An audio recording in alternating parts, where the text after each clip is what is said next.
The Porsche Taycan has been facelifted for 2024, but the updates make it almost feel like an all-new model. Verdict. In some ways, the facelift Porsche Taycan feels more like a new generation EV rather than an updated model. It can go faster and further than before, while being more rewarding to drive, yet also more comfortable. These attributes are underpinned by the feel, quality, and sense of occasion you'd expect from a Porsche. This is the top pick of premium electric saloons right now. The Stuttgart marque really has moved the game on again. Walk up to the updated Porsche Taycan and you might wonder whether the German manufacturer has really changed its flagship electric car that much. With the exception of a subtly redesigned front bumper, new headlights, and an optional, illuminated Porsche script at the rear end, the design of the swoopy saloon is very much business as usual. Don't be fooled, though, because this is a seriously comprehensive facelift, and one that is designed to keep the Taycan competitive in a fast-developing market. The Porsche has been upgraded in every metric, in fact, from charging speed to performance, range, and handling ability, and the end result is one of the most complete, desirable EVs you can buy today. The first hint that you're dealing with something new comes when you go to open the car's door.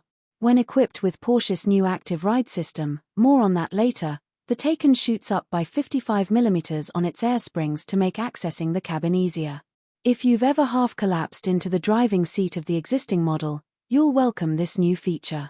Climb inside the EV and the driving environment is familiar, build quality is exceptional, the driving position is low-slung and highly adjustable, and most of the control surfaces are digital.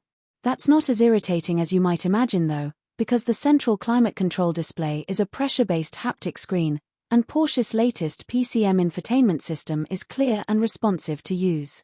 If there is a criticism we'd level at the cabin, it's that the rear seats aren't as capacious as you'd expect in a 5-meter saloon, and neither is the boot. At 407 litres, the Taycan saloon holds 63 litres less than a BMW i4 from the class below, although in truth, this is still a reasonable capacity for a couple of suitcases. In any event, you tend to forget about these concerns from behind the wheel, because the Taycan is now better than ever to drive. Revised damper tuning and steering calibration give the car a well-oiled, precise feel from the first turn of the wheel, and the controls feel beautifully measured and distinctly Porsche-like. The steering is a particular highlight. When equipped with rear-axle steering, the Taycan can be placed with stunning accuracy. This allows you to thread the car between the white lines and take corners in one clean sweep. Up the pace and the Taycan's optional active ride suspension comes to the fore. With precise, independent control of suspension forces at each corner, the system does away with anti-roll bars altogether and endows the Taycan with enormous breadth and control. Where you'd normally require a delicate touch to manage a big, heavy saloon car, the base Taycan weighs 2,170 kilograms, the active ride system reduces pitch and roll to an absolute minimum, and you quickly find a natural rhythm with it. The benefits of active ride don't end there, though.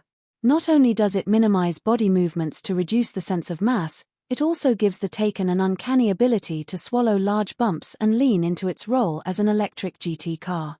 But what it doesn't do is dial out high-frequency imperfections quite as well as you'd expect. In this regard it feels similar to the standard setup, and it's a little frustrating that surface harshness can still filter through to the cabin. Such is the Porsche's dynamic ability that its performance almost seems secondary. But every Taycan gets boosted outputs as part of the facelift, and with 590 brake horsepower and a 3.7-second 0 to 62 mph time, the dual-motor 4S version is as fast as a full-blown sports car. That said, the power is manageable and it's easy to get into a flow with the 4S, because the acceleration melds into the driving experience rather than completely dominating it. Traction is excellent and the 4S deploys its potential with ruthless efficiency. Speaking of efficiency, the single-motor Taycan now achieves 421 miles of range when equipped with the 97 kWh, usable, performance battery plus. That's 35% more than before, and 65 miles more than the less powerful BMW i5 eDrive 40. Even the 4S can cover up to 399 miles, putting the Taycan right at the sharp end of the sector. The same goes for charging, with a peak rate of 320 kilowatts, 50 kilowatts more than before, enabling a 10 to 80% top-up in just 18 minutes.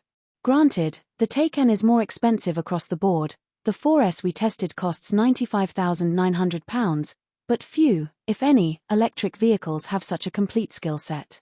Model: Porsche Taycan 4S Performance Battery Plus. Price: £95,900. Powertrain: 97 kWh battery, 2XE motors. Power torque: 590 brake horsepower per 710 Nm. Transmission: 2-speed automatic, 4-wheel drive. 0 to 62 miles per hour, 3.7 seconds. Top speed: 155 miles per hour. Range charge: 399 miles per 320 kilowatts. Size: LWH4 963 2 144 1 379 mm. On sale, now.